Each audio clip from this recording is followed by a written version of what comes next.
Hello বন্ধুরা, কবুতর প্রেমীদের উদ্দেশ্যে একটা কথা বলতে চাই।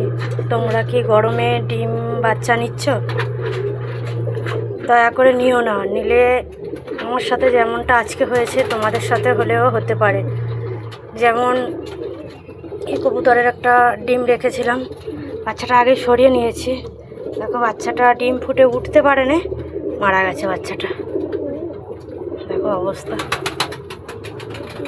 শুধু এর সাথে যে এরকম হয়েছে তা নয়, আরও অনেক ডিম এইভাবে শুকিয়ে গেছে, এর ভেতরে বাচ্চা মরে আছে। মানে ডিম বাচ্চা ওঠার সময় হয়ে যাচ্ছে কিন্তু বাচ্চা বের হতে পারছে না। ধাড়িগুলো অসুস্থ হচ্ছে আস্তে আস্তে, আর ডিমগুলো এরকম দেখো নষ্ট হয়ে গেছে। আমার সাথে এরকম অনেক ডিমই হয়েছে। দয়া করে বলি, তোমরা কবুতরের এই গরমে কবুতরের ডিম বাচ্চা কিছু নিও না। কবুতরগুলোকে সুস্থ রাখো। বর্ষা আসছে, তোমরা সবাই আবার তখন বাচ্চা নিও।